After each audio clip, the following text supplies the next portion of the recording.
ikaw po ay hindi na makatulog dahil ang inyong utang ay talaga namang imbis na po na nababayaran ay nadadagdagan ang tubo. Nakoy, napakahirap ng ganyang sitwasyon, lalo't lalo na hindi nyo malaman kung paano nyo babayaran ang inyong utang.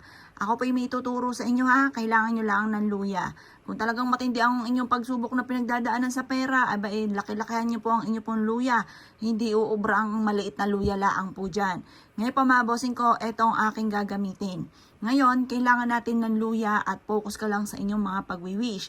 Gawin nyo ito ng Tuesday or Friday. Pero kung kayo po ay talaga namang nape-pressure na at nagkaroon ka na ng mga karamdaman dahil nga po sa inyong pag-iisip, napanood nyo po ito, ay gawin nyo na po ito ha. Epektibo po ito, pero kailangan ikaw po ay huwag nyong ipagsasabi po ito. Kasi may mga tao na kontrabida, hindi naniniwala sa mga ganito.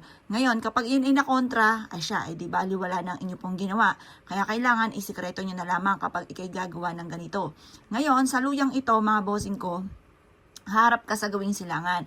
Mga bandang alas 7 ng umaga ang paggawa. ang paggawa. Ngayon po, pagtapos na po kayong mag-wish, basta pag nag-wish ka, huwag kang gagamit na sana. Sabihin niyo po, magkakaroon ako ng maraming pera. Makakabayad na ako sa lahat ng aking mga pagkakautang. Hindi na ako mamumblema pa kahit kailan. Makakamit ko lahat ng aking mga pinapangarap.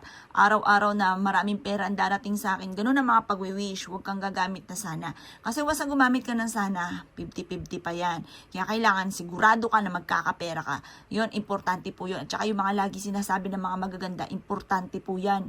Kung gusto nyo po na magaganda mangyari sa buhay ninyo, magaganda rin ang lagi mong sasabihin. Ngayon pa mga bossing ko, mag-wish ka na dito. Pagkatapos nyo po mag-wish, ibilad nyo na siya sa sinag ng araw. Pagkatapos ng alas 8 ng umaga, di ba alas 7 nyo siya gagawin? Alas 8 ng umaga ang pagbibilad. Pagkatapos na po ninyo magbilad ng alas 8, ito po ay kukunin nyo at ilalagay nyo sa ilalim ng inyo pong higaan. Sa ilalim ng higaan mga bossing ko ha. At hayaan nyo siya na matuyo po doon mga bossing. Kailangan ng ating ilalim ng higaan laging malinis. Kasi once na yan ay madumi, naku mga boss, asahan nyo panay negatibo maaaring maganap. Kaya kailangan laging malinis mga bossing ko ang ilalim ng inyong higaan. At ang dulot po niyan ay napakaswerte. Ngayon pa mga bossing ko, ito po hayaan nyo matuyo. Matuyo na matuyo na matuyo. Basta huwag din na siya tatanggalin. Mapapansin ninyo kung dati masipag at matyaga ka pero lagi kang walang pera. Ito naman, lagi kang dadalhin kung saan lagi ikaw ay suswertihin. Ang luya, kapag mentras siyang natutuyo, mas nagiging swerte siya sa pera. Pero ang bawang, kapag natuyo na siya, marami siya nahigop na negative energy kaya itatapon nyo na yung bawang. Pero kabaliktaran naman po ito ng luya.